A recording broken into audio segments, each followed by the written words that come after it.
वक्रतुंड महाकाय सूर्यकोटि समप्रभा निर्विघ्नं कुरु मे देव सर्वकार्येषु सर्वदा। ध्यानमूलं गुरुमूर्ति पूजामूलं गुरुपदं मूलं गुरुवाक्यं मोक्षमूलं गुरुकृपा। या देवी सर्वभूतेषु शक्तिरूपेण संस्थिता नमस्तस्यै नमस्तस्यै नमस्तस्यै नमो नमः। या देवी सर्वभूतेषु लक्ष्मीरूपेण संस्थिता नमस्तस्यै नमस्तस्यै नमस्तस्यै नमो नमः। या देवी सर्वभूतेषु विद्यारूपेण संस्थिता नमस्तस्यै नमस्तस्यै नमस्तस्यै नमो नमः। या देवी सर्वभूतेषु मातृरूपेण संस्थिता नमस्तस्यै नमस्तस्यै नमस्तस्यै नमो नमः। बोली सच्चे दरबार की जय माता दी। कथा में प्रवेश करते हैं उससे पहले विश्व शांति की प्रार्थना के साथ हम कथा में प्रवेश करेंगे। तो विश्व शांति की प्रार्थना पिछली बार भी की थी, वैसे सुनी हुई होगी, साथ में बोलिएगा। सुखी बसे संसार सब दुखिया रहे न कोई, यह अभिलाषा हम सब की भगवन पूरी हो। विद्या बुद्धि तेज बल सबके भीतर हो, दूध पूत धन धान्य से वंचित रहे न कोई। आपकी भक्ति प्रेम से मन होवे भरपूर, राग द्वेष से चित्त मेरा कोसो भागे दूर। मिले भरोसा आपका हमें सदा जगदीश, आशा तेरे नाम की बनी रहे ममईश। पाप से हमें बचाइए करके दया दयाल, अपना भक्त बनाए के हमको करो निहाल। दिल में दया उदारता मन में प्रेम अपार, हृदय में धारे धीरता हे मेरे करता। हाथ जोड़ विनती करूं सुनिए कृपा निधान, साधु संगत सुख दीजिए दया धर्म का दान। साधु संगत सुख दीजिए दया धर्म का दान। बोली जय माता दी। आज हम महामाई के जागरण में अंत में दो भक्तों के चरित्र का गान करेंगे। महामाई के दो भक्त हुए हैं, ध्यानु भक्त और एक श्री तारा रानी। तो हम पहले ध्यानु भक्त के चरित्र को एक छू कर निकलेंगे, शॉर्ट में कहेंगे। उसके बाद तारा रानी के जो चरित्र है उनको हम विस्तार पूर्वक करेंगे। तो चलते हैं ध्यानु भक्त के चरित्र की तरफ। ध्यानु भक्त का चरित्र, ये कथा उस समय की है जब हमारे भारत में अकबर का शासन होता था। अकबर का शासन होता था दिल्ली में। तो कुछ एक भक्त, माँ का भक्त, कुछ हजारों की संख्या में भक्तों को लेकर यात्रा कर रहा था। दिल्ली के चांदनी चौक में पहुंचे तब अकबर के सैनिकों ने उनको पकड़ लिया और ध्यानु भक्त को पकड़ करके अकबर के दरबार में ले गया। अकबर ने उससे पूछा कि तुम कौन हो और इतनी हजारों की संख्या में भक्तों को लेकर कहाँ जा रहे हो, इतने हजारों की भीड़ को लेकर कहाँ जा रहे हो। तो ध्यानु भक्त ने विनम्रता के साथ उत्तर दिया, हे महाराज, मैं तो माँ का एक तुच्छ सा सेवक हूँ, मेरा नाम ध्यानु है और मेरे साथ जो भीड़ है वो भी सभी माता रानी की ही भक्त हैं। हम सब मिलकर के ज्वाला माई के दर्शन के लिए जा रहे हैं। तो इस बात पर अकबर पूछता है, ये ज्वाला माई कौन है? तो ध्यानु भक्त बताता है, ज्वाला माई तो वो है जिसने इस संसार का निर्माण किया। ज्वाला माई वो है जो इस संसार का पालन करती है। ज्वाला माई तो वो है जिसके दरबार में बिना जोत बिना बाती जोत जलती रहती है, बिना तेल बिना बाती जोत जलती रहती है। इस बात पे अकबर पूछता है, अगर तेरी महामाई, अगर तेरी माता रानी इतनी ही ताकतवर है तो तू क्यों चमत्कार क्यों नहीं करके दिखाता मुझे? तो ध्यानु भक्त कहता है, मैं तो मेरी माँ का एक छोटा सा सेवक हूँ, कोई चमत्कार करना मेरे बस में नहीं है। तो अकबर कहता है, अगर तू चमत्कार नहीं कर सकता, या तो तेरी माँ झूठी है या तेरी भक्ति झूठी है, दोनों में से एक झूठा पक्का है। तो अकबर इस बात पे अड़ जाता है कि मुझे तो चमत्कार देखना है। अकबर इस फैसले पे आता है कि अगर चमत्कार नहीं दिखाना चाहता तो मैं तू जिस घोड़े पर सवारी कर रहा था अभी, उस घोड़े का सिर काट देता हूं मैं।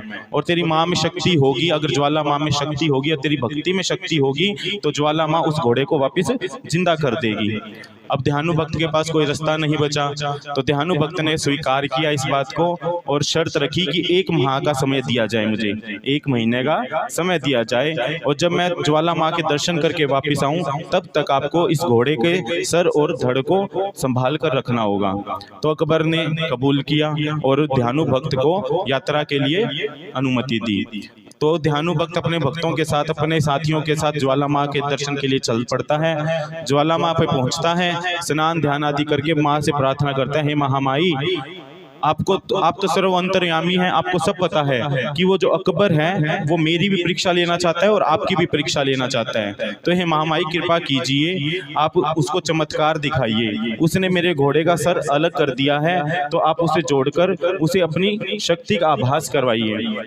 और अगर आपने ये नहीं किया तो मैं अपना सिर यहीं काट करके अर्पण कर दूंगा। क्योंकि इस जगत में किसी शर्म के साथ, किसी लज्जा के साथ जीने से अच्छा है मैं तेरे दरबार में मर जाऊं।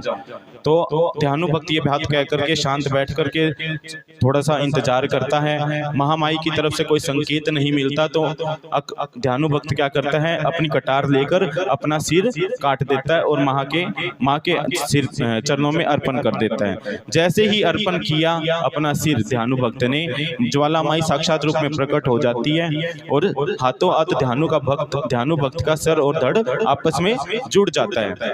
और महामाई कहती है, ध्यानु भक्त उठ, मैंने तेरी प्रार्थना को स्वीकार किया, तेरी जो लज्जा का कारण था, तेरी जो शर्म का कारण था, उसका भी मैंने निवारण कर दिया है। जा दिल्ली जा, अब तू अपने सिर को उठा के जी सकेगा। तो ध्यानु भक्त को कहती है बाद में कि मैंने ये इच्छा तो पूरी करी, मगर अब तू एक वरदान और मांग मुझसे। तो ध्यानु भक्त इस बात पर क्या मांगता है? भक्त कहता है, महामाई आपने कृपा की, बड़ी दया है आपकी, मगर इस संसार में सारे भक्त ऐसे नहीं हैं जो मेरी तरह सिर काट के आपको अर्पण कर सके। आप मुझ पर ऐसी कृपा कीजिए, मुझे ऐसा वरदान दीजिए, संसार में जो भी भक्त आपको एक छोटी सी भेंट अर्पण करें तो आप उसके मन के सच्चे भावों को देखकर उनकी मनोकामनाओं को पूर्ण कीजिए। तो महामाई उसको वरदान देती है, जा ध्यानु भक्त, तुझे मैं वरदान देती हूँ, आज के बाद इस संसार में जो भी भक्त अच्छी भावनाओं के साथ, एक सच्ची श्रद्धा के साथ एक नारियल भी अर्पण करेगा तो मैं उसकी सभी मनोकामनाओं का पूर्ण करूंगी। इस दिन से हमारे महामाई को नारियल की भेंट चढ़ना स्टार्ट हुई। उसके बाद यहाँ तो महामाई ने ध्यानु भक्त को वरदान दिया और दरबार में क्या हुआ, घोड़े का सर और धड़ आपस में जुड़ गया। तो अकबर ने अपने सैनिकों को हाथों हाथ भेजा, कहा, ज्वाला माई के पास, कि देख के आओ कि वहां ऐसा क्या है जो ये घोड़े का सर आपस में जुड़ गया है। तो ज्वाला माई के दरबार में अकबर के सैनिक पहुंचते हैं और वहां देखते हैं कि पत्थर में से लो निकल रही है, जहां भी ना कोई बाती है ना कोई तेल है, फिर भी पत्थर में से लो निकल रही है। तो अकबर के सैनिक अकबर के पास आकर कहते हैं, महाराज वहां तो बहुत बड़ा चमत्कार हो रहा है, पत्थर में से लो निकल रही है, जोत जल रही है, ना वहां तेल है ना वहां बाती है, आप कहो तो उस जोत को बुझा दें, आप कहो तो इस जोत को बुझा दे ताकि हिंदुओं का एक धर्म स्थल खत्म हो जाए। तो अकबर ने उसको अनुमति दी कि जाओ और बुझा दो, मगर कुछ इतिहासकार कहते हैं कि अकबर ने अनुमति नहीं दी थी, अकबर की अनुमति के बिना ही सैनिकों ने बुझाने के प्रयास किए थे। तो अकबर ने सैनिकों ने बुझाने के लिए क्या किया, सबसे पहले 2 बड़े बड़े मोटे लोहे के तवे उस जोत के ऊपर रख दिए। मगर महामाई की जोत का प्रताप देखिए कि उन तवों को भी फाड़ करके वो जोत बाहर निकल आई। फिर अकबर के सैनिकों ने क्या किया, वहां से एक नहर निकल रही थी, नहर के जल का प्रवाह उस जोत की तरफ कर दिया ताकि वो पानी उस जोत पर गिरे और जोत बुझ जाए। मगर वो पानी में भी वो जोत नहीं बुझी। फिर अकबर के सैनिक वापस दरबार में आते हैं, अकबर कहते हैं हमने तो हाथ खड़े कर दिए, हमारे बस की बात नहीं है उस जोत को बुझाना। अकबर ने अपना दरबार बुला लिया, सभी विद्वान सभी पंडित जो भी उनके दरबारी थे उन सबको बुलाया, विचार विमर्श हुआ। तो उनके विद्वानों ने कहा ऐसी ही महामाई कोई शक्ति है तो आपको स्वयं जाना चाहिए उस दरबार में और महामाई की अच्छी श्रद्धा भाव से साथ आपको कुछ भेंट वगैरह दे करके उनको प्रसन्न करना चाहिए। तो इस बात को मानकर अकबर 1.25 मन पक्के का 1.25 मन पक्के सोने का एक छत्र बनवाता है, 1.25 मन पक्के सोने का छत्र बनवाता है और नंगे पैर उस छत्र को अपने कंधे पर रखकर दिल्ली से ज्वालामाई तक की पैदल यात्रा करता है। जैसे ही वो ज्वालामाई पहुंचता है, मां को प्रणाम करता है और वो छत्र को उतार कर जैसे ही नीचे रखने लगता है वो छत्र नीचे गिर जाता है और वहां पर वो खंडित हो जाता है। तो कहते हैं कि वो छत्र सोने का था मगर ऐसी धातु में परिवर्तित हो गया कि वैज्ञानिक भी उस धातु का पता नहीं कर पाए कि वो सोना है, चांदी है, लोहा है, तांबा है, पित्तल है, अभी तक उस धातु का नाम नहीं बता पाए। आज भी आप दरबार में जाओगे तो वो छत्र वहां पर आप दर्शन कर सकते हो उस छत्र का। तो ये सब दर्शन देख करके कि मेरा छत्र भी सोने से परिवर्तित हो गया, अकबर के मन में परिवर्तन आता है। अकबर माफी मांगता है महामाई से और अपने दरबार में वापस आकर अपने सैनिकों को कहता है आज के बाद हमारे यहाँ से कोई भी यात्रा निकले, माँ के भक्त निकले, उनको कोई परेशान नहीं करेगा। तो यहाँ हम धानु भक्त के चरित्र का समापन करते हैं। इससे हमें पता चला कि माँ महामाई को हम नारियल की भेंट क्यों चढ़ाते हैं। और चलते हैं हम तारा रानी के चरित्र की तरफ। कहते हैं तारा रानी की कथा जागरण के अंत में करना जरूरी होता है। क्यों? अगर हम तारा रानी की कथा नहीं सुनते तो हमारा जागरण संपूर्ण नहीं होता। इसमें तो ये भी कहा गया है कि अगर आपने जागरण में 20 मिनट लगाए हैं मगर तारा रानी की पूरी कथा आपने सुनी, ध्यान से पूरी कथा को आपने सुना, श्रवण किया, तो आपका वो पूरा रात का जागरण स्वीकार होता है कि पूरी रात की आपकी हाजिरी लग जाती है। इसलिए कहा जाता है कि अगर आपने जागरण नहीं सुन पाए तो तारा रानी की कथा में आकर के जरूर बैठिए। तो शुरू करते हैं तारा रानी के साथ। बोली जय माता दी, जय माता दी, जय माता दी। कथा है तारा रानी की, ये कथा है तारा रानी की, कथा है तारा रानी की, ये कथा है तारा रानी की। माँ भक्तों को तारा रानी की शुभ कथा सुनाए, भेदभाव को जो है मिटाती मन के बीच बसाए। कथा है तारा रानी की, ये कथा है तारा रानी की, कथा है तारा रानी की, ये कथा है तारा रानी की। ये जो लाइन है कथा है तारा रानी की, कथा है तारा रानी की, पूरी कथा में बार बार बोली जाएगी। आपको मेरे साथ बोलना है, 2 बार बोलता हूँ, 2 बार आपको बोलना है। तो इससे क्या आपको नींद भी नहीं आएगी, आपका इंटरेस्ट बना रहेगा कथा में, ठीक है। तो पहले ही पैराग्राफ में, पहले ही छंद में उसने क्या बता दिया, कथा का मर्म, कथा का सार बता दिया। इस कथा से हमें क्या शिक्षा मिलती है कि माँ के दरबार में किसी प्रकार का कोई भेदभाव नहीं है, ऊंचे नीचे का, जात पात का, गोरे काले का, अमीर गरीब का, किसी भी प्रकार का कोई भेदभाव नहीं है। जब माँ के दरबार में कोई बैठता है माँ के लिए सभी बराबर है। तो आगे चलते हैं। हुए हैं एक पंजाब प्रांत में राजा वैभवशाली, स्पर्श नाम था उस दानी का, झोली जिसकी खाली।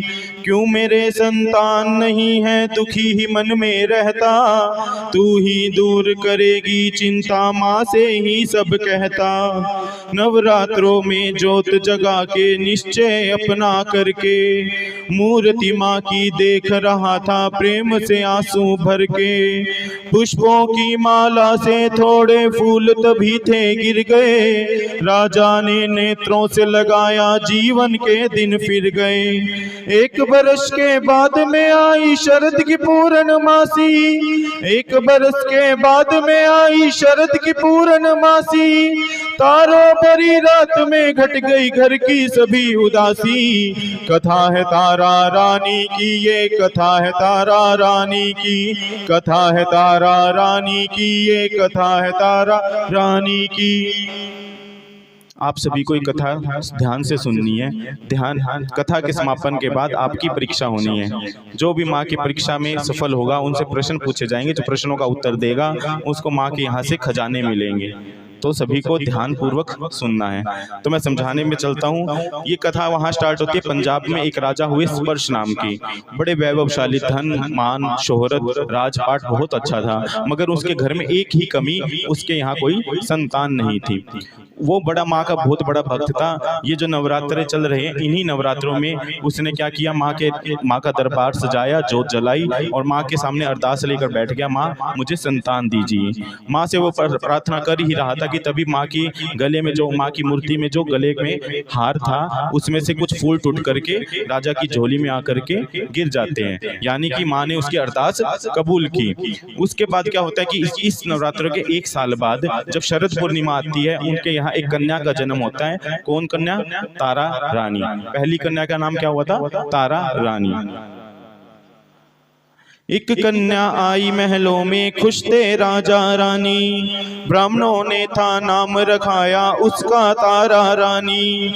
एक साल बीता जैसे ही कन्या और एक जाई, रुकमन नाम रखा था उसका, तारा पाई बधाई। राजा ने कुंडली बनवाई, ब्राह्मण भी घबराए, रुका था मन सब दशा देख कर राजा सोच दौड़ाए। भृगु संगता खुलवाई तब ब्राह्मणों ने बतला, रखो न घर में इस कन्या को, बुरा समय है आया। अभी बहा दो जल में इसको वरना पछताओगे, अभी बहा दो जल में इसको वरना पछताओगे। भीलों के घर वासा इसका फिर कैसे ब्याह होगे। कथा है तारा रानी की, ये कथा है तारा रानी की, कथा है तारा रानी की, ये कथा है तारा रानी की। पहली कन्या का जन्म हुआ, वो थी तारा रानी। उसके एक साल के बाद एक कन्या और जन्म लेती है, उसका नाम रखा गया रुकमन। जब इन दोनों की कुंडली बनवाई गई, भृगुओं से खुलवाई गई इनके बारे में भविष्य को जानने के लिए, तो सभी ब्राह्मण लोग रुकमन की कुंडली को देखकर घबरा जाते हैं। तो राजा पूछता है, आपकी घबराहट का, आपके इस प्रकार व्यवहार का कारण क्या है। तो ब्राह्मण बताते हैं कि इस कन्या का अभी के अभी आप त्याग कर दीजिए, अभी के अभी इस कन्या को अपने घर से निकाल दीजिए। क्यों? ये इसका भविष्य लिखा है कि इसका वास कहाँ लिखा है? भीलों के घर पे। भीलों के मतलब नीचों के घर पे लिखा है कि राजा है और उसके गांव के कोई भील होंगे, उसके घर पे इसका वास लिखा है। तो आपके राजपाट का मर्यादा खंडित होगी, आपके राजपाट की बेइज्जती होगी। इसको इसलिए इसको अभी महल से निकालने के लिए अच्छा है। तो आगे क्या होता है? शाप मिले हैं 2 जन्मों से, पूरी कथा सुनाए, बात हमारी पूरी सुनकर नदियां बीच बहाए। एक बार ये दोनों जन्मी इंद्र के घर आई, बनी अप्सरा नाचे झूमे सबके मन को भाई। नाच नाच के हारी एक दिन मन में सोच दौड़ाई, घूम के आए मृत्यु लोक में सुध बुध सब बिसराई। धाधा किटकिट रुंझुन रुंझुन नाच कूद सब छोड़ा, ऊपर से नीचे को आई स्वर्ग से नाता तोड़ा। एक दूसरे से ये बोली दिन है मंगलकारी, एक दूसरे से ये बोली दिन है मंगलकारी। एकादशी का व्रत रखते हैं जग में सब नर नारी। कथा है तारा रानी की, ये कथा है तारा रानी की, कथा है तारा रानी की, ये कथा है तारा रानी की। ब्राह्मण लोग उसके भविष्य को बता रहे थे, तो उसके शाप के बारे में वृतांत बताने लगे, उन दोनों कन्याओं के भविष्य के बारे में बताने लगे। तो राजा को उनके भविष्य भूतकाल के जीवन के बारे में बता रहे हैं। उन्होंने ब्राह्मणों ने क्या बताया? इनको पिछले 2 जन्मों से श्राप मिला हुआ है। किसको? रुकमन को। तो कहाँ कथा शुरू हुई? सबसे पहले इनका जन्म हुआ था इंद्र के घर। दोनों अप्सरा थी, तारा और रुकमन दोनों इंद्र के राज्य में अप्सरा थी। वहां पर इंद्र के दरबार में ये नाच कूद करती थी। एक दिन इनका मन भर जाता है अपने नृत्य शैली से मन भर जाता है। इनके मन में आता है कि हमें भी धरती लोक पर घूम कर आना चाहिए। तो इन्होंने राजा इंद्र से आज्ञा मांगी कि हमें नीचे जाने की आज्ञा दी जाए, धरती लोक पर जाने की आज्ञा दी जाए। तो राजा इंद्र ने इन दोनों को आज्ञा दी कि आप नीचे जाइए, अपने मन की इच्छा पूरी कीजिए। तो जिस दिन वो नीचे आती है उस दिन का दिन बताया गया एकादशी, 11 का दिन बताया गया जब वो अपने धरती लोक पर आती है। हम दोनों तो सुबह से भूखी सच्चा व्रत कर डाला, हो गई है दोपहर बहन अब मिटे भूख की ज्वाला। आओ कहीं से फल ले आओ, कथा सुनेंगे मिलके, फलाहार मिलके कर लेंगे तब तक बिन जल जल के। रुकमन फल लेने को निकली भटके जंगल जंगल, पता नहीं नीचों के घर पे लिखा हुआ था अंजल। एक पेड़ के नीचे आदिवासी हरिजन देखे, मांगू इनसे कुछ खाने को बार बार वो सोचे। पास में बैठी एक हरिजन की माँ बूढ़ी बोली, पास में बैठी एक हरिजन की माँ बूढ़ी बोली, पत्ते पर इसे मांस थमा दो भूखी है ये बोली। कथा है तारा रानी की, ये कथा है तारा रानी की, कथा है तारा रानी की, ये कथा है तारा रानी की।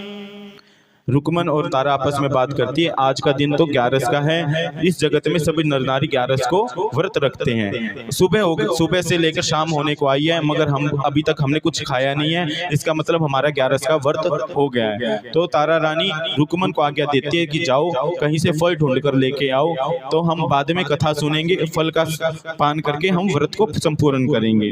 तो रुकमन जंगल में निकल जाती है फलों को ढूंढने के लिए। पीछे से तारा रानी उस पूजा की तैयारी करने में लगती है।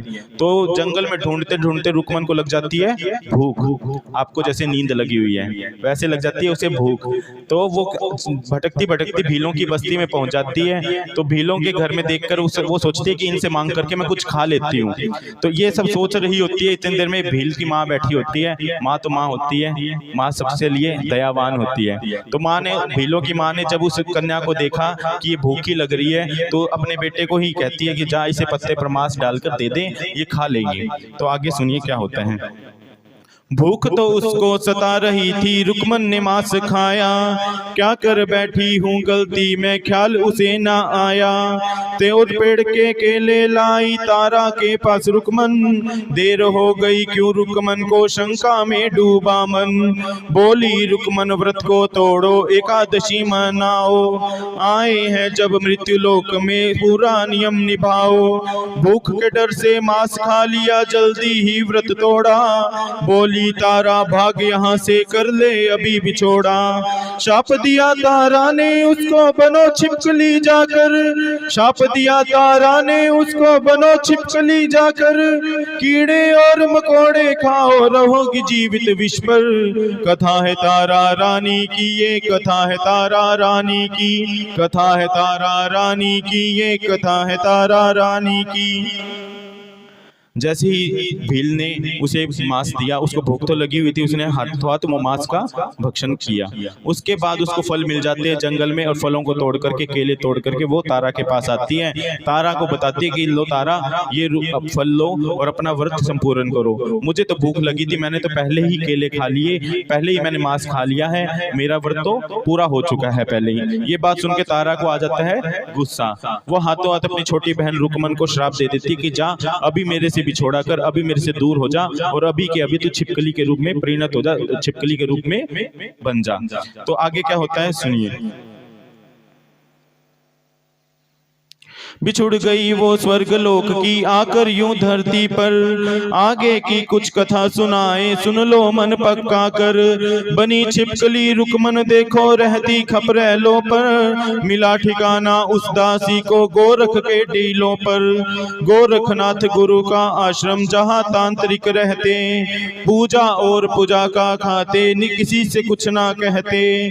कीर्तिमान नाम का साधु नई सिद्धियां करता, ढोंग ढोंगी था वो ऐसा कपटी, हर कोई था डरता। जल का एक कमंडल भर के रहता था मस्ती में, जल का एक कमंडल भर के रहता था मस्ती में। अपनी सिद्धि पाऊं अकेला, दूर रहे बस्ती से। कथा है तारा रानी की, ये कथा है तारा रानी की, कथा है तारा रानी की, ये कथा है तारा रानी की। जैसे ही तारा ने रुकमन को श्राप दिया, हाथों हाथ वो छिपकली बन जाती है, दोनों बहनें अलग अलग हो जाती है। तारा रुकमन को छिपकली बनने के बाद कहाँ वास मिला? गोरखनाथ गुरु हुए, उनके आश्रम में उसको वास मिला। तो गोरखनाथ गुरु के आश्रम का वर्णन आता है। गोरखनाथ बड़े पवित्र आश्रम में रहते थे, मगर वहां एक शिष्य रहता था। कौन? कीर्तिमान। कीर्तिमान नाम का एक शिष्य रहता था। वो पाखंडी ढोंगी था। वो गुरु से भी आगे निकलने की कोशिश करता था कि गुरु से भी बड़ा मैं कुछ करके दिखाऊं। तो वो अपनी सिद्धियां, अपनी पूजा पाठ अलग तरीके से करता था। तो इतनी सिद्धियां पा चुका था कि वो सभी लोग उससे डरने लगे थे। उसका एक नियम था, उसके पास में एक जल का कमंडल, साधु महात्मा को देखा होगा ना, जल का कमंडल रखते हैं, उसका भी होता था नियम कि जल का कमंडल रखेंगे। तो आगे सुनिए। प्यासी आ गई एक गाय, वहां देखो उसे ना पाया, जल का भरा कमंडल लुढ़का, उसने ध्यान हटाया। लेकर चिमटा भागा पीछे, गाय को जा पीटा, घायल होके तड़प गई वो, पड़ा खून का छींटा। गोरखनाथ गुरु ने डांटा, गाय को क्यों मारा? हिंदू होकर ध्यान नहीं है, क्या है धर्म हमारा? भाग निकल आश्रम से पापी, फिर मुख ना दिखलाना। गाय हमारी धर्म की माता, भेद न तुमने जाना। वैर भावना मन में रख के चला गया आश्रम से, वैर भावना मन में रख के चला गया आश्रम से। रहने लगा अकेला आकर, वैर न निकला मन से। कथा है तारा रानी की, ये कथा है तारा रानी की, कथा है तारा रानी की, ये कथा है तारा रानी की। तो क्या होता है? वो अपनी सिद्धियां कर रहा होता है, अपनी तपस्या कर रहा होता है। एक प्यासी गाय उसके पास में आती है। उसको प्यास लगी थी तो जल का कमंडल देख के वो पानी पीने की कोशिश करती है, तो उसके मुंह से वो कमंडल लुढ़क जाता है। जैसे ही कमंडल लुढ़का, उसकी आवाज हुई तो कीर्तिमान का ध्यान भंग हो जाता है। तो उसने देखा कि गाय की वजह से मेरा कमंडल लुढ़क गया है, तो वो हाथों हाथ अपना चिमटा उठाता है और गाय के पीछे भाग कर गाय को पीटना शुरू कर देता है। जैसे ही पीटा, उस गाय को खून भी निकलाया, इतना पीटा।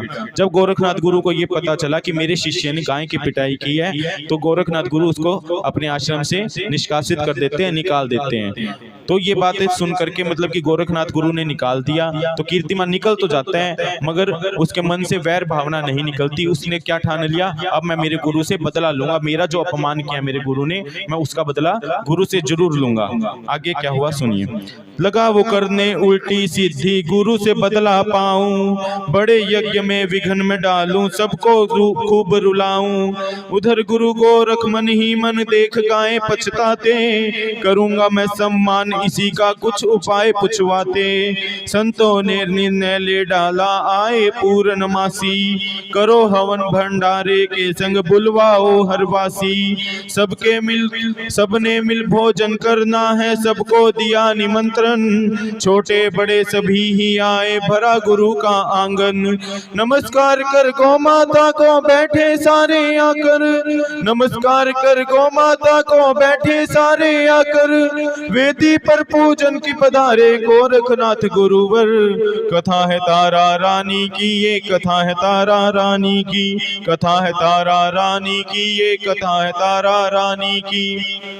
कीर्तिमान वैर भावना रख के आश्रम से निकल जाता है और उल्टी सिद्धियां करने लगता है कि मुझे गुरु से बदला लेना है। इधर गुरु गोरखनाथ अपने आश्रम में विचार विमर्श करते हैं कि ये गाय का जो अपमान हुआ है मेरे आश्रम में, इसका पश्चाताप तो करना होगा। काफी मंत्रणा हुई, सभी साधुओं ने, सभी ब्राह्मणों ने मिलकर के निश्चय किया कि हम आने वाली पूर्णमासी को हमारे आश्रम में एक हवन करेंगे और उसके साथ भंडारे को रखेंगे, और आसपास के गाँव के जितने भी लोग हैं, जितने भी वासी हैं, उन सबको बुलाएंगे, सभी भंडारा पाएंगे, हवन में हिस्सा लेंगे। तो ये सब कुछ डिसाइड हो जाता है। उसके बाद हवन का दिन आता है, पूर्णमासी का दिन आता है, सभी लोग आते हैं, हवन शुरू होता है। सुनिए आगे। बात कान में कीर्तिमान के साथी एक पहुंचाई, बदला लूंगा आज सभी से कपटी सोच दौड़ाई। रूप बदल के एक पक्षी का मुख में सर्प दबाया, जंगल जंगल उड़ता फिरता पास यज्ञ के आया। सभी मगन थे भजन भाव में, किसी ने कुछ ना देखा। मानव का हत्यारा पहुंचा लांग धर्म की रेखा। छिपकली देख रही थी छिपके जैसे सन्मुख आया, खीर का ढक्कन पापी फेंका मुख से सर्प गिराया। जो खाएगा मर जाएगा पाप वो करके भागा, जो खाएगा मर जाएगा पाप वो करके भागा। किसी को मरने ना मैं दूंगी छिपकली में दुख जागा। कथा है तारा रानी की, ये कथा है तारा रानी की, कथा है तारा रानी की, ये कथा है तारा रानी की। जैसे ही हवन शुरू होता है, कीर्तिमान का एक साथी होता है आश्रम में, वो कीर्तिमान के पास जाके बता देता है कि गुरु गोरखनाथ ने आज हवन रखा है, आज भंडारा रखा है उस गाय के लिए। तो कीर्तिमान को एक मौका मिल जाता है अपने गुरु से बदला लेने के लिए। कीर्तिमान ने क्या सोचा, आज ही मैं इस हवन में विघ्न डाल दूंगा और मेरा बदला पूर्ण होगा। तो कीर्तिमान ने क्या सोचा कि कीर्तिमान ने अपना एक रूप बदला, बाज पक्षी का रूप बदल के जंगल से एक मरा हुआ सांप उठाया और आश्रम में आता है। खीर जो बन रही होती है भंडारे की, उस खीर के पात्र में उस सांप को गिरा देता है। अब ये सब कौन देख रहा था? छिपकली। और छिपकली कौन है? वो रुकमन ये सब कुछ देख रही होती है। रुकमन अपने मन में सोचती है कि मैं अपने जीवन को सुधारने के लिए कुछ तो करूंगी। तो वो सोचती है कि मैं अब ये खीर खाएंगे तो मर जाएंगे, तो मैं मरने तो किसी को दूंगी नहीं। तो वो सोचने लगती है कि मुझे क्या करना चाहिए। आगे सुनिए। उसने फिर छलांग लगाई, घूमी बर्तन ऊपर, बर्तन की तली तक था पहुंचा मरा हुआ वो विषधर। गरम गरम उस खीर में गिरकर उसने प्राण गवाए। देखो छोटी जीव आत्मा अपना धर्म निभाए, ईश्वर की इच्छा के आगे कुछ ना जग में होए। जाको राखे साईं जगत में मार न सक्या कोई। पूर्णाहुति हुई हवन की गुरुवर बोले जाओ, मेरे शिष्यों भंडारे की खीर का भोग लगाओ। कड़छी लेकर जैसे पहुंचे खीर देख घबराए, कड़छी लेकर जैसे पहुंचे खीर देख घबराए। गिरी छिपकली साधु शोर मचाए। कथा है तारा रानी की, ये कथा है तारा रानी की, कथा है तारा रानी की, ये कथा है तारा रानी की। समझ आ रहा होगा सबको?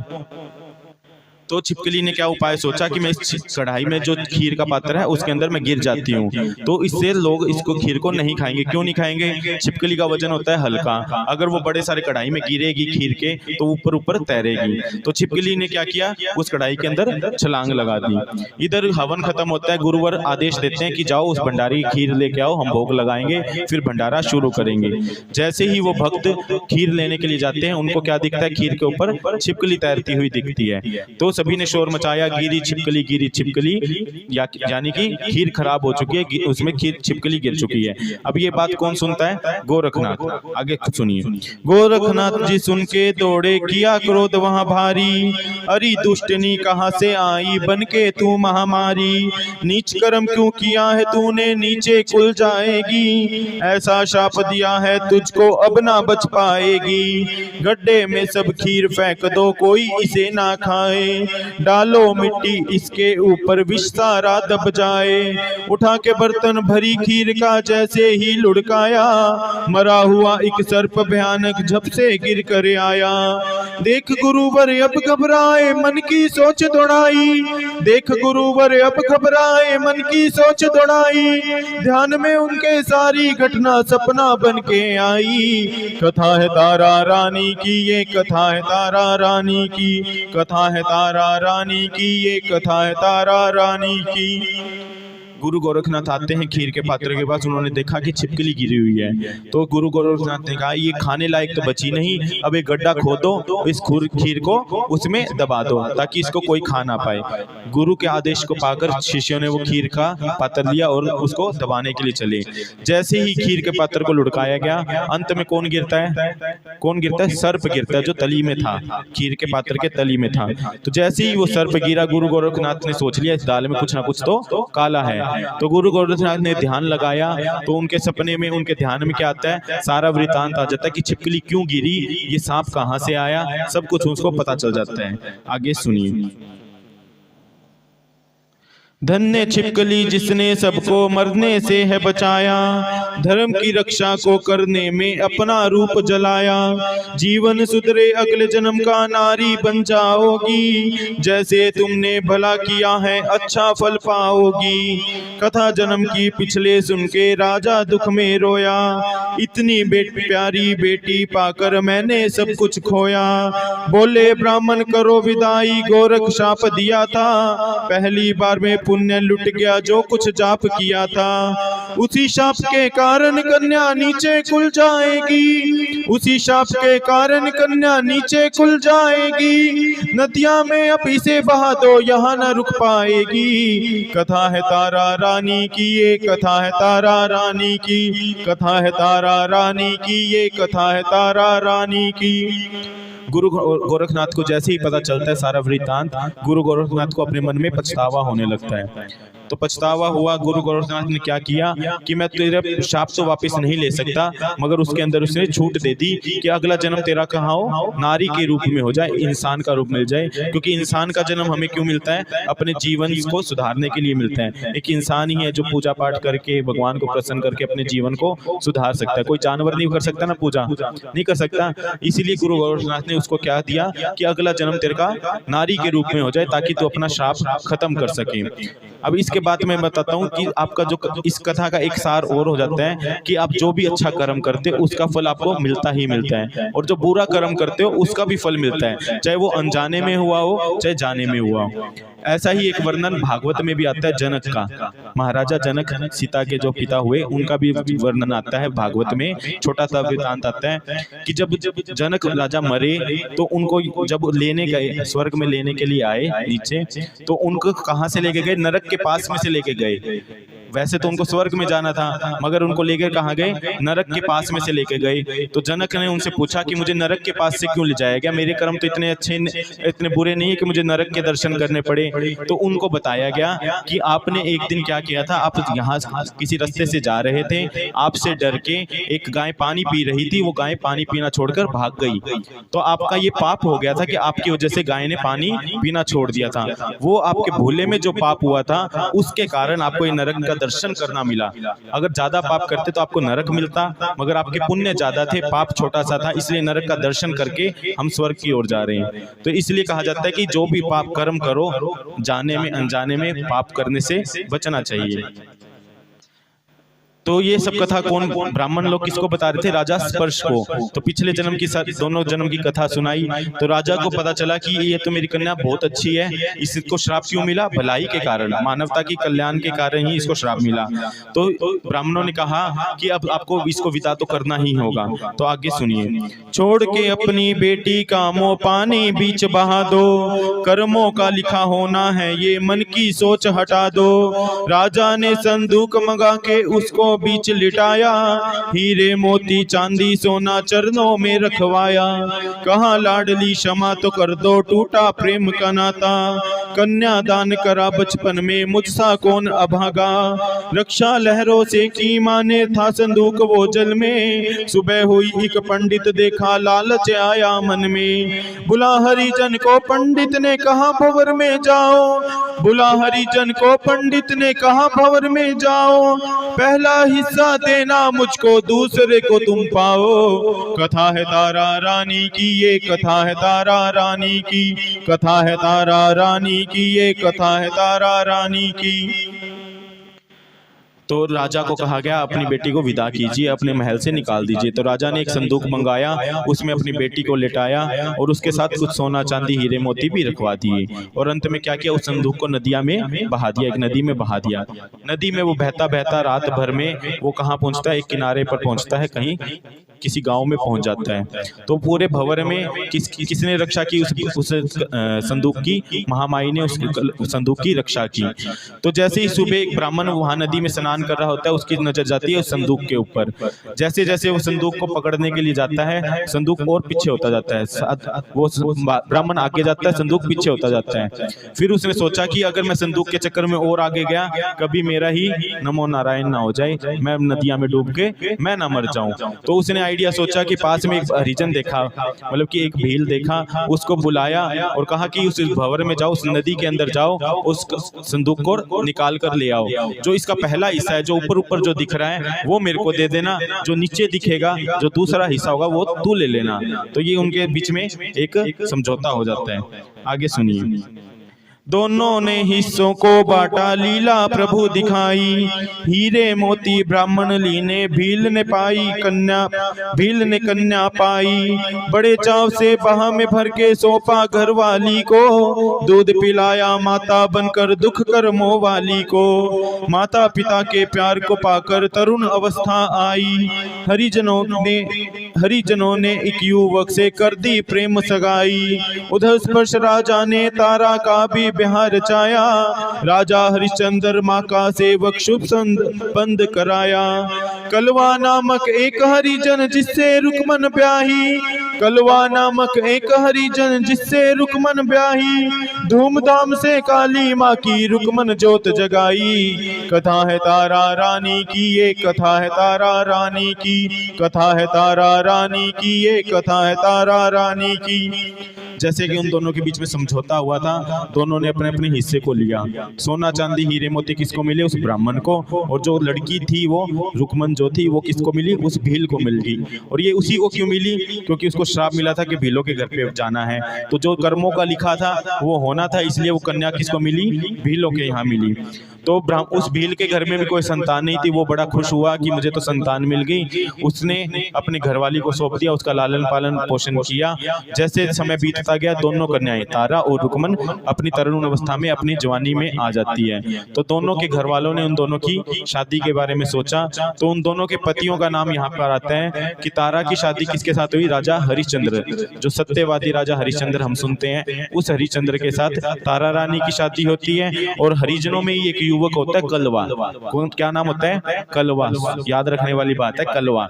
कलवा नाम का एक हरिजन होता है, उसके साथ रुकमन की शादी कर देते हैं। तो आगे सुनिए। पास पास में दो बहनें हैं, हरिश्चंद्र का राज जहां, फिरे भाग दोनों के ऐसे, एक रानी एक भील यहाँ। पूर्णमासी एकादशी यहाँ पे है शुभ नवरात्रे, तारा के यहाँ उत्सव बनता करते सब जगराते। मगन हो गई देख के रुकमन, भाव ये मन में आया, जागरण मैं भी करवाऊंगी, करो दया महामाया। हाथ में झाड़ू लेकर रुकमन महल के बाहर आई, द्वारपाल को देख के उसने धूल ही धूल उड़ाई।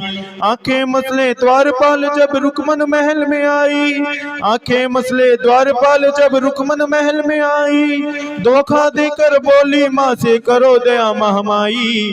कथा है तारा रानी की, ये कथा है तारा रानी की, कथा है तारा रानी की, ये कथा है रानी की।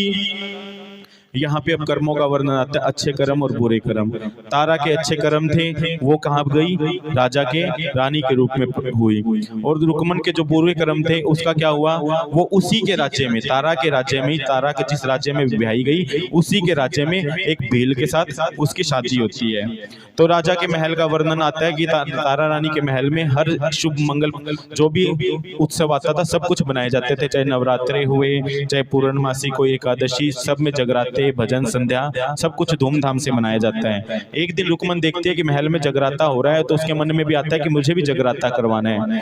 मगर भीलों के यहाँ जगराता होता नहीं था, तो उसे कुछ नियम वगैरह पता नहीं थे। तो नियम पता करने के लिए वो महल में जाने की कोशिश करती है, तो द्वारपाल जाने नहीं देते। तो उसने क्या किया? उपाय सोचा कि झाड़ू से उसने धूली धूल उड़ा दी। झाड़ू लगाने लगी वो जानबूझकर, और धूली धूल जैसे उड़ी तो द्वारपाल जो थे उनकी आंखें हो गई बंद, और वो छुपके से चली जाती है महल में। आगे क्या होता है? प्रेम भाव से बैठी रुकमन महल के चारद्वारे पर, माता के मंदिर को देखा प्रेम से अखियां भरकर। बोली माँ से रहूं अभागा, बोली माँ से रहूं अभागन, जागा ना सुन पाऊं, तेरा द्वारा छोड़ के जननी किस द्वारे पर जाऊं। पीछे जब परछाई देखी तारा आकर बोली, कौन हो तुम ए सांवली नारी, किसकी तू हम झोली। रुकमन बोली भाग्यहीन हूँ, दुखी है मेरा जीवन, भीलों के घर गई ब्याही, नाम है मेरा रुकमन। एक है इच्छा मेरे घर में जगराता करवा दो, एक है इच्छा मेरे घर में जगराता करवा दो, विनती करती हूँ मैं तुमसे सारे नियम बता दो। कथा है तारा रानी की, ये कथा है तारा रानी की, कथा है तारा रानी की, ये कथा है तारा रानी की। महल के अंदर घुस के तारा रानी जगराता देख कर रही होती है, पीछे वो रुकमन बैठ जाती है। तारा रानी को जब ही उस रुकमन की परछाई देखती है तो तारा रानी रुकमन के पास जाती है और पूछती है, तू कहाँ से आई है, कौन है? तो रुकमन उसका बताती है कि मैं आपके राज्य में एक भील की पत्नी हूँ, मेरे घर में कोई संतान नहीं है, इसलिए मेरा जीवन दुख में है, और मैं यहाँ एक इच्छा के साथ आई हूँ कि मेरे घर में भी जगराता हो, मगर मुझे जागरण के कुछ नियम नहीं पता, तो कृपा करके आप मुझे नियम बताओ। तो आगे सुनिए। मैंने माँ से पुत्र है मांगा हो जब पूरी वाणी, जगराता घर करवाऊंगी बुलवाऊं हर प्राणी, फूल बतासों से भरती हूँ बहन में तेरी झोली, होगा जब जगराता आऊं तारा रानी बोली। नमस्कार कर महाज्योति को रुकमन पाई विदाई, हरिजनों ने खुशी मनाई रुकमन लीनी बधाई। 1 साल में बेटा पाकर जन्म दिवस है मनाया, मुंडन की ना आनंद माना ध्यान न माँ का आया। वचन बुलाया जब रुकमन ने सोचा चामुंडा ने, वचन बुलाया जब रुकमन ने सोचा चामुंडा ने, बेटे के मुखदाने निकले लगी तभी घबराने। कथा है तारा रानी की, ये कथा है तारा रानी की, कथा है तारा रानी की, ये कथा है तारा रानी की। रुकमन तारा रानी को बताती कि मैंने अरदास लगाई है दरबार में कि मेरे घर में एक पुत्र का जन्म हो, जैसे ही मेरे घर में कोई पुत्र का जन्म होगा मैं मेरे घर में जागराता करवाऊंगी। तो तारा रानी ने क्या किया, अपने जागरण में से अपने रुकमन की गोद भर देती कि जा तेरे यहाँ पुत्र होगा, और एक सच्चा भक्त जो कह देता है ना वो हो भी जाता है। भक्त की बानी माँ कभी झूठी नहीं होने देती है। तो आगे क्या होता है कि वो तारा रानी से विदा लेकर के रुकमन अपने घर को जाती है। 1 साल के अंदर उसके यहाँ एक पुत्र का जन्म हो जाता है। अब यहाँ पे आते हैं मनुष्यों की प्रवृत्ति। हम माँ के सामने, भगवान के सामने मांगते बहुत कुछ है, कहते हैं मैं सोमामनी लगाऊंगा, 51 रुपए का प्रसाद लगाऊंगा। जैसे ही इच्छा पूरी हुई वो हम सब कुछ भूल जाते हैं कि हमने क्या कहा था कि मैं प्रसाद लगाऊंगा या कुछ करूंगा, वो भूल जाते हैं। ऐसा ही हुआ रुकमन के साथ। तो रुकमन के जैसी पुत्र हुआ वो खुशी हुई, उसे जलवा पूजन, मुंडन, जन्म दिवस, 2-3 जन्मदिन भी निकल गए उसके, मगर उसको जागरण करवाना याद नहीं आया। माता रानी ने भी पूरा इंतजार किया कि रुकमन मेरा जगराता करवाएगी, मगर जगराता नहीं होता है। तो माता रानी ने अपने सौम्य रूप को छोड़ा और चामुंडा का रूप धारण करके उसके ऊपर मतलब कि जो बेटा दिया था उसी के दाने के रूप में निकल आती है। हम कहते हैं ना माता निकल आई, तो माता उस बेटे को निकल आती है। और ऐसी माता निकली कि उसने काफी हकीम, वैद, काफी झाड़ फूक सब कुछ करवा लिया, मगर माता ठीक नहीं हुई। तो विचार विमर्श करने लगी कि ऐसी क्या गलती हुई है कि इसके माता निकली। तो उसको ध्यान क्या आता है, जगराता। आगे सुनिए। हाथ जोड़ के शीतला माँ को चावल मुट्ठी लाई, केसर से रंग कर चावल को कोड़ी 5 रखाई, लाल वस्त्र में बांध के डल को बेटा गोदी लीना, श्रद्धा रख के घर से निकली मन में सुख कुछ दीना। तारा ने रुकमन को देखा महल से नीचे आई, बोली जागरण के डल ले लो श्रद्धा से मैं लाई। तारा ने डल रुकमन से ले बड़े प्यार से चूमे, आऊंगी मैं वचन दे रही दासी अम्बे की मैं। नाई सुनैना ने चुपके से राजा को बतलाया, नाई सुनैना ने चुपके से राजा को बतलाया, रानी तारा ने डल लेकर सारा धर्म डुबाया। कथा है तारा रानी की, ये कथा है तारा रानी की, कथा है तारा रानी की, ये कथा है तारा रानी की। तो जैसे ही उसको जगराता याद आता है उसके सारे नियम वगैरह उसको याद आ जाते हैं। तो उसने क्या किया, सबसे पहले जो नियम बताया था कि निमंत्रण देना होता है जागरण का। आजकल तो नियम हट गए हैं जागरण के निमंत्रण देने वाले, मगर गाँव से शादी के कार्ड आते हैं ना, उसमें पीले चावल जरूर आते हैं। तो पहले जागरण का भी नियम होता था कि जागरण का निमंत्रण देने के लिए हम डल बनाते थे और वो डल हम बांट के आते थे। और ये नियम होता था जिसने डल ले लिए उसको हाजिरी देनी जागरण में जरूरी। वो मतलब कि वो डल उसको वापिस दरबार में बना के चढ़ाने होते थे। तो तारा रानी ने जैसे नियम बताए थे, रुकमन ने क्या किया, डल बनाए अपने घर में, अपने बेटे को गोदी लिया, दूसरे हाथ में डल लिए और जगह जगह पे लोगों के घर पे जाके वो डल बांटने लगी, निमंत्रण देने लगी। बांटते बांटते वो महल के बाहर पहुंचती है तो तारा रानी ऊपर से देखती है कि रुकमन बाहर आई हुई है। तो तारा रानी हाथों हाथ नीचे उतर के आती है। तो रुकमन कहती है कि मैं आपको निमंत्रण देने के लिए आई हूँ, जागरण का निमंत्रण देने आई हूँ। तो तारा रानी माँ की भक्त तो थी, तो तारा रानी ने हाथों हाथ पूरे हर्ष के साथ उसका निमंत्रण स्वीकार कर लिया। मगर उसने ये नहीं सोचा कि मुझे, मेरे पति ने मुझे को क्या आज्ञा दी थी। उसके पति ने उसकी शादी वाले दिन ही तारा रानी को कह दिया था कि तू कुछ भी कर, तेरी मर्जी से कर, मगर तेरे को इस राज की मर्यादा में रहना पड़ेगा। मतलब कि एक राजा की जो मर्यादा है, जहां तक वो जा सकता है वहां तक तेरे को काम कर सकती है, मर्यादा का उल्लंघन कभी नहीं होना चाहिए। मगर तारा रानी ने हाथों हाथ उसके डल स्वीकार की और वचन दे दिया कि मैं तेरे यहाँ जागरण में जरूर आऊंगी। अब ये सब कुछ कौन देख रहा था? सुनैना नाई। सुनैना नाई हाथों हाथ पहुंची राजा के पास, राजा को जाके भड़का देती है कि तुम्हारी पत्नी ने तो आपका धर्म, आपकी मर्यादा का भंग कर दिया है। आगे सुनिए। चाहते हो यदि धर्म बचाना, उसको ना जाने दो, ऊंच नीच के भेद को समझो, मर्यादा रहने दो। इतनी सुनकर बात हरिश्चंद्र भी महल में आया, उंगली काटी ले कटार से तीखा नमक लगाया। बोला रानी हाथ दर्द है, नींद नहीं आएगी, तेरे घुटनों पर सिर रखूं चिंता हट जाएगी। तारा रानी खोई हुई थी जागे की मस्ती में, सभी रास्ते बंद पड़े थे अंधकार बस्ती में। बिजली चमके रात अंधेरी रिमझिम बरसे पानी, बिजली चमके रात अंधेरी रिमझिम बरसे पानी। मात ने क्यों है ली है परीक्षा, सोचे तारा रानी। कथा है तारा रानी की, ये कथा है तारा रानी की, कथा है तारा रानी की, ये कथा है तारा रानी की। तो सुनैना नाई राजा को भड़काती है, कहती हैं कि रानी ने तो डर लेकर धर्म डुबो दिया है, अगर तुम अभी भी अपनी मर्यादा को बचाना चाहते हो तो रानी को उस जागरण में ना जाने दो। आता है जागरण का दिन और राजा ने क्या उपाय किया कि मेरे रोकने से तो वो रुकेगी नहीं, तो मैं क्या करता हूँ, मेरी उंगली कटार से काट लेता हूँ। उसने अपनी उंगली काटी और नमक लगा लिया। अब नमक की जलन के कारण उसको नींद नहीं आ रही। वो रानी के पास जाता है, रानी मेरी हाथ तो कट गया, मेरे को नींद नहीं आएगी, तो इसलिए तुम मुझे अपनी गोदी में सिर रखकर सोने दो ताकि मुझे कुछ आराम मिले और मैं सो पाऊं। तो तारा रानी अब रही पतिव्रता नारी, तो उसने अब पति की आज्ञा का शिरोधार्य सिर पे धारण की और वो बैठ गई और सुलाने लगी। मगर मन ही मन, उसका मन कहाँ था? जागरण में जाने का। तो वो मन ही मन सोच रही है कि हे महामाई, मेरी क्यों परीक्षा ले रहे हो, मुझे जागरण में भी जाना है और मैं इस पति की आज्ञा का भी उल्लंघन नहीं कर सकती। तो वहां से अरदास करती है, सुनिए। उधर खड़ी रुकमन द्वारे पर रास्ता देख रही है, क्या आएगी वचन निभाने मन में सोच रही है। निद्रा रूपी माता आओ तारा ने ये टेरा, नींद आ गई पति देव को आलस में मुख फेरा। भक्ति में शक्ति होती है भाव ये मन में आया, सारी विपदा ताली मात ने रास्ता उसे दिखाया।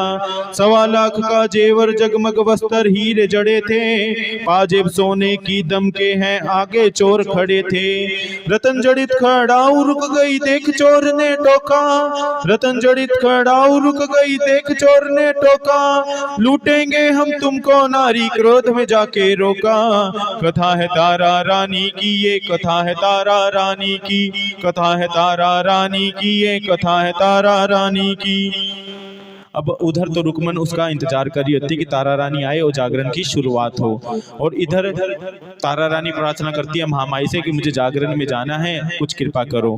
तो उसने क्या किया, अब उपाय सोचा और तारा रानी ने निद्रा देवी को याद किया। निद्रा देवी जो हमारी नींद की देवी है, जो अभी आपके ऊपर काफी मेहरबान है, ठीक है। तो आप तारा ने तो क्या किया था कि निद्रा देवी आओ मेरे पति को सुलाओ, और आपको क्या कहना है, निद्रा देवी जाओ हमें जगाओ, ठीक है, प्रार्थना करो अपने लिए। तो तारा रानी जैसे ही प्रार्थना करती है, निद्रा देवी आती है और राजा को नींद आ जाती है। जैसे ही वो करवट बदलता है, तारा की गोदी में से नीचे उतर जाता है। तो उतर गया तो तारा रानी को मौका मिल गया, वो अपने जागरण में जाने के लिए तैयार हुई। अब यहाँ पे आता है इस तरह का चरित्र कि वो कहीं भी जाएगी, तैयार होना नहीं भूलती। वो चाहे जागरण में जाए, चाहे बाजार में जाए, उनको मौका यही मिलता है कि बाकियों को मैं दिखाऊं कि मेरे पास क्या क्या है। अब उनका तो बस नहीं चलता, वो किसी के मरे पे जाए तो भी तैयार होकर जा सकती है, बस चले तो। ठीक है, तो तारा रानी का वर्णन आता है कि 1.25 लाख की साड़ी, हीरे मोती के गहने, सोने की खड़ाऊ पहन के वो जागरण के लिए तैयार होती है और जाने लगती है। अब रात अंधेरी थी, बिजली चमक रही थी, तो जैसे ही सोने चांदी पे बिजली की चमक पड़ती तो दूर से ही पता चल रहा था कि वहां से कुछ आ रहा है। तो जंगल का रास्ता था, तो चोरों ने उसको रोक लिया कि अब हम तो तुझे लूटेंगे, मतलब कि तेरे गहने वगैरह सब कुछ लूट लेंगे। देख के अपने को संकट में तारा माँ को टेरा, फट गया पल्लू छुटी खड़ाऊ, टूट गया सब घेरा। तारा का सामान गिरा जो चोर उठाने आए, हिला सांप बिच्छू वो बनकर देख सभी घबराए। तारा भैंसे भाग रही है, रुकमन बाहर खड़ी है, बैठू पूजा में संग उसके लेकर वचन अड़ी है। उधर हरिश्चंद्र राजा जागा, रानी को ना पाया, उठा खड़ग हाथों में अपने महल से बाहर आया। थोड़ी देर पहले की सारी चोर ने घटना बताई, थोड़ी देर पहले की सारी चोर ने बात बताई। उधर गई एक सुंदर नारी और खड़ाऊ दिखाई। कथा है तारा रानी की, ये कथा है तारा रानी की, कथा है तारा रानी की, ये कथा है तारा रानी की। जैसे ही तारा रानी अपने आप को संकट में महसूस करती है, एक भक्त अपना क्या करता है, सुख हो चाहे दुख हो, सच्चा भक्त भगवान को जरूर याद करता है। जैसे ही संकट देखा, तारा रानी ने वापस अपनी माँ को याद किया और माँ ने उसके अंदर शक्ति का सृजन किया, शक्ति दी, और तारा रानी भाग पड़ती है कि मुझे चोरों से बचना है, खुद अपनी रक्षा खुद करने लगी। जैसे ही वो भागने की कोशिश करती है, उसके गहने वगैरह उतर के गिर जाते हैं। चोरों को क्या चाहिए थे, गहने ही चाहिए थे। तो चोर जैसे ही वो गहने उठाने के लिए जाते हैं, तो वो गहने भी सांप और बिच्छू बनकर हिलने लगते हैं, चोर उन गहनों को नहीं उठा पाते। उधर क्या होता है कि राजा की नींद खुल जाती है। जैसे ही राजा की नींद खुली, वो आसपास देखता है कि रानी नहीं है, वो समझ जाता है कि वो जागरण के लिए चली गई। तो जैसे ही उसकी नींद खुली, अपनी तलवार उठाता है और वो रानी के पीछे चल पड़ता है। जंगल में पहुंचा, चोरों ने उसकी खड़ाऊ दिखा दी कि ये खड़ाऊ है, ये गहने हैं, देख लो, अगर आपकी रानी के हैं तो वो आपकी रानी उस तरफ गई है, रास्ता चोरों ने बता दिया। शंका करके राजा पहुंचा भीलों की बस्ती में, पैरों के चिन्ह देखे उसने रानी के रास्ते में। दोनों बहनें गले मिल रही, माँ की लीला न्यारी, रुकमन बोली स्वागत रानी, हुए मगन नर नारी। आज अमावस की अंधियारी, काली माँ को भाए, अला बला सब दूर है करती, हर कोई नाचे गाए। तारा बोली पितर मनाओ, चावल से कलश भर दो, ब्राह्मण को ये दान है मिलता, टका स्वन का रख दो। माथे पर सिंदूर लगा के बकरा एक मंगाया, माथे पर सिंदूर मंगा के बकरा एक मंगाया। 5 तरह से उसको काटा, ऊपर वर्क लगाया। कथा है तारा रानी की, ये कथा है तारा रानी की, कथा है तारा रानी की, ये कथा है तारा रानी की। अब राजा को रास्ता तो पता चल गया, भीलों की बस्ती में पहुंच जाता है। भीलों की बस्ती में पहुंचकर क्या देखता है कि तारा और रुकमन, एक रानी और एक भीलनी आपस में गले मिल रही है। इस बात पे राजा को आ जाता है गुस्सा। और तारा रुकमन के घर पे क्या होता है, अमावस का जागरण होता है। वो अमावस के दिन मतलब भीलों के किस चीज, कौन सी माता का जागरण होता है, काली माँ का। और काली माँ को किस चीज का प्रसाद लगता है, बकरे की बलि चढ़ती थी। तो तारा जो राजा था बाहर खड़ा देख रहा है कि तारा और रुकमन आपस में गले मिल रही है, जागरण की शुरुआत करती है। और तो जागरण की शुरुआत में तारा ने क्या करवाया, पितरों को मनवाया कि रुकमन को कहती है अपने पितरों को पूजो, पहले तो जो भी आपके घर के बड़े पूर्वज हैं उनकी पूजा करो। और अपने भी करते हैं ना, सभी पितरों के लिए थाली वगैरह निकालते हैं, हम सभी करते हैं ना।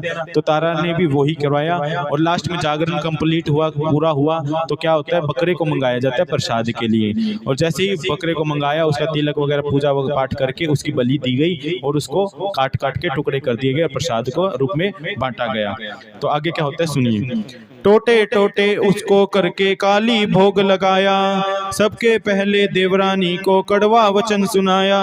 राजा बाहर देख रहा था घटना ये छुपके से, बदला लूंगा मैं रानी से, लौटे जब अंदर से। झोली भर के तारा रानी जैसे बाहर आई, ले तलवार हरिश्चंद्र घोरे, रानी अब घबराई।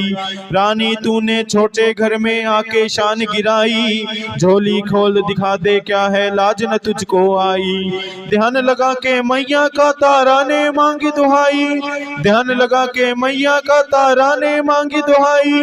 काली माँ ने भोग ले लिया वैष्णो छवि दिखाई। कथा है तारा रानी की, ये कथा है तारा रानी की, कथा है तारा रानी की, ये कथा है तारा रानी की। भोग के लिए बकरे को मंगाया गया, बकरे का प्रसाद बनाकर बांटा गया। अब जैसे ही राजा देख रहा है कि जैसे ही रानी बाहर आए मैं उससे बदला ले लूंगा, उसको धमकाऊंगा। अब रानी फ्री होकर प्रसाद वगैरह लेकर बाहर निकलती है, तो बाहर निकलते किसके दर्शन होते हैं? राजा, जो कि अपनी तलवार लेकर खड़ा है, रानी को मारने के लिए तैयार है। तो जैसे ही राजा रानी को देखता है, रानी को कहता है कि तेरी झोली खोल के दिखा कि क्या है तेरी झोली में। उसने देखा था कि बकरे का प्रसाद है, फिर भी वो कहता है कि झोली खोल के दिखा। अब रानी समझ गई अगर झोली में बकरे का प्रसाद दिख गया तो राजा मेरे को छोड़ेगा नहीं। तो रानी क्या करती है, फिर से अपना चरित्र दिखाती है, अपनी माँ को टेरती है, अपनी माँ की अरदास लगाती है, माँ मुझे बचाओ। तो माँ ने क्या किया, चमत्कार दिखाया। माँ ने अपनी काली छवि को ले लिया। काली छवि को लेने का मतलब जो प्रसाद काली माँ का था, उस प्रसाद को वापिस ले लिया और उसकी झोली में वैष्णो छवि दिखा दी।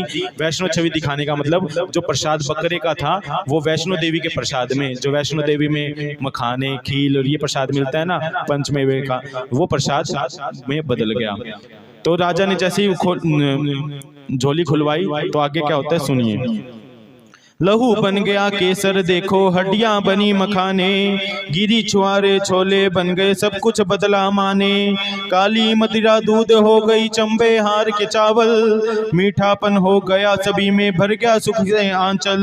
राजा चकित हुआ जब देखा, पर विश्वास न आया, माँ की शक्ति देखूं मैं भी, राजा जगन रचाया। रानी पे तलवार उठा के बोला तुझको मारूं, बहुत समय से भटक रही है एक बार में तारूं। रानी हाथ पकड़ के बोली शंका अभी मिटाऊं, रानी हाथ पकड़ के बोली शंका अभी मिटाऊं। माता का दरबार है सच्चा, मन की मैं लहटाऊं। कथा है तारा रानी की, ये कथा है तारा रानी की, कथा है तारा रानी की, ये कथा है तारा रानी की। तो प्रसाद का वर्णन आता है, जो बकरे का खून होता है, खून केसर में बदल जाता है। हड्डियां जो होती है वो मखाने में, फूल मखाने मिलते हैं ना वैष्णो देवी में, तो फूल मखाने में, ऐसे सब कुछ वैष्णो देवी के प्रसाद में परिवर्तित हो जाता है। और जो मदिरा का प्रसाद चढ़ा था, शराब का प्रसाद जो चढ़ा था, वो क्या बन गया? दूध। ऐसे सभी कुछ प्रसाद बदल गया, दूध बन गया था। तो राजा ये सब देख करके चकित हो जाता है, आश्चर्यचकित, मतलब कि क्या हुआ ये, मैंने तो देखा था कि बकरे का प्रसाद था, ये प्रसाद कहाँ से आया। अब राजा सोचता है कि मुझे परीक्षा लेनी है। तो राजा ने क्या किया, हाथों हाथ का अपनी तलवार ली और रानी को काटने के लिए दौड़ा कि मैं तुझे मारूंगा, अगर तेरी माता में इतनी ही शक्ति होगी तो वो तुझे बचा लेगी। तो रानी इस बात पे राजा के हाथ पकड़ के रोक देती है, कहती है तुझे माँ की परीक्षा लेनी है, माँ की शक्ति देखनी है, मैं दिखाती हूँ तेरी शंका, तो मैं बिठाती हूँ कि माँ में शक्ति कितनी है। तो क्या होता है सुनिए। तारा बोली मुझको तो विश्वास माँ का है भारी, काटो बेटे को घोड़े संग लेके हाथ कटारी। कभी भी माना पुत्र मारती, माँ का है अमर है नाता, देख लो माँ का चमत्कार, अब क्यों है तू घबराता। राजा ने तलवार उठाकर क्रोध में तभी निहारा, घोड़े और बेटे धीरज रख के तारा ने तांबे के कलश मंगाए, मांस डाल के उन दोनों के ढक्कन बड़े रखाए। राजा ने गीली लकड़ी को चुन के वहां गिराया, राजा ने गीली लकड़ी को चुन के वहां गिराया, मंत्र बोल के तारा ने फिर अग्नि को है प्रगटाया। कथा है तारा रानी की, ये कथा है तारा रानी की, कथा है तारा रानी की, ये कथा है तारा रानी की। तारा रानी कहती है मुझको तो मेरी माँ पे विश्वास है, तेरे विश्वास के लिए मैं एक परीक्षा देती हूँ। जा तू अपने बेटे, जो हमारा पुत्र है, क्या नाम था उसका, रोहित, अपने रोहित को, और जो तेरा मुख्य घोड़ा है जिसपे तू सवारी करता है, हर युद्ध जिस घोड़े पर लड़ता है तू, उस घोड़े को, उन दोनों को अपनी तलवार से काट दे। मैं तेरे को कहती हूँ कि तू काट, मैं माँ की चमत्कार तेरे को दिखाऊंगी। तो राजा था उस टाइम गुस्से में, तो जैसे गुस्से में होता है ना, गुस्से में सोच काम नहीं करती, अपना दिमाग काम नहीं करता है गुस्से में। तो राजा ने उसकी बात सुनी और रातों बात अपने बेटे और घोड़े को सिर काट दिया, दोनों का सिर काट दिया। फिर तारा रानी ने क्या किया, बड़े बड़े कढ़ाई मंगाए और उन दोनों के मांस को अलग अलग कढ़ाई में डाल दिया। फिर तारा रानी कहती है कि मैं इन दोनों के मांस को पकाऊंगी, अब इसका प्रसाद बनाऊंगी माँ के लिए। तो तारा रानी जैसे ही पकाने के लिए कहती है, राजा से कहते हैं कि अग्नि लाओ, यहाँ पे अग्नि चाहिए मुझे। तो राजा इस पे भी नहीं माना, राजा ने जानबूझ के गीली लकड़ियां डलवाई कि ताकि आग जले ही ना। तो तारा रानी ने फिर माँ को याद किया, अग्नि रूप में माँ प्रकट हुई, मंत्र से अग्नि उस गीली लकड़ियों में ही अग्नि प्रकट हो गई। आगे सुनिए। रानी ने एक लकड़ी लेकर मांस में तभी घुमाई, फंसी हुई उंगली में अंगूठी बेटे की दिखलाई। सोचे राजा जिस बेटे का मैंने जन्म मनाया, इन पापी हाथों ने मुझसे क्या अन्याय कराया। कटे हुए घोड़े को देखे बार बार पछताए, जिसकी खूब सवारी करता वो भी दिया मिटाए। बिलख बिलख के राजा रोया, महल उदासी छाई, शरणागत दीनाथ मंत्र की उसने अलख जगाई। ज्योति की लपटों से गूंजी वाणी एक निराली, ज्योति की लपटों से गूंजी वाणी एक निराली। क्षमा किया तुझको राजन, माँ सबकी है रखवाली। कथा है तारा रानी की, ये कथा है तारा रानी की, कथा है तारा रानी की, ये कथा है तारा रानी की। रानी इन दोनों के मांस को पकाने लगती है। उसके बाद राजा का गुस्सा शांत होता है थोड़ा सा। फिर उसको सोच आती है कि जिस बेटे, एक लौता बेटा था मेरा रोहित, उसी को मैंने मार दिया, और जिस घोड़े पर मैंने इतने युद्ध लड़े हैं, जो मेरा इतना पसंदीदा घोड़ा है, उसी को भी मैंने मार दिया। तो राजा अभी पछतावा होता है, जाता है अपने महल के अंदर, और जहां माँ का दरबार लगा होता है उस दरबार के अंदर जाके माँ से प्रार्थना करता है, माँ से पछतावा व्यक्त करता है।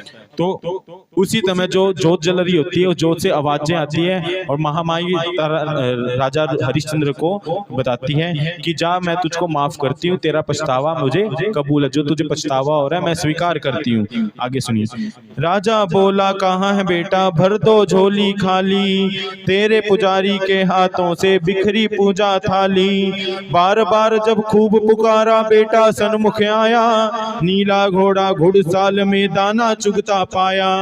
बेटे को जा गले लगाया, दी घोड़े को थपकी, देख रही सब लीला तारा, बोली माँ है सबकी। ज्योति में आके अम्बे ने सारी बात बताई, तारा रुकमन दोनों बहनें एक मात की है जाई।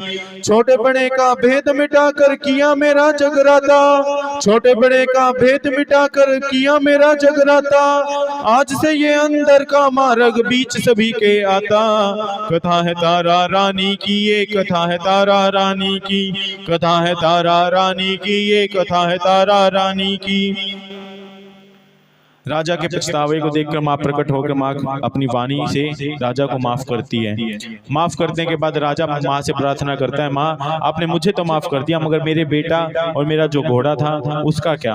तो महामाई उसको कहती है, जा तेरे बेटे और घोड़े भी जिंदा हुए, मैंने उनको भी जीवन बख्शा वापिस। तो जैसे ही राजा ने ये सुना तो अपने बेटे को आवाज लगाने लगा, रोहित रोहित। जैसे ही उसने 2-3 बार आवाज लगाई, उसका बेटा जो है दौड़ता हुआ आया और राजा की गोदी चढ़ जाता है, गले से लग जाता है। फिर राजा ने सोचा, अगर मेरा बेटा जिंदा हुआ है तो मेरा घोड़ा भी जिंदा होगा। जैसे ही वो घुड़साल में जाता है तो वो घोड़ा भी जिंदा हो जाता है और अपना दाना पानी चुगता होता है उस टाइम। तो राजा ने देखकर बड़ा खुश हुआ। तो बाद में जोत वापिस वो दरबार में आता है, तो जोत में माँ फिर से प्रकट होकर राजा को क्या बताती है कि आगे सुनिए क्या होता है।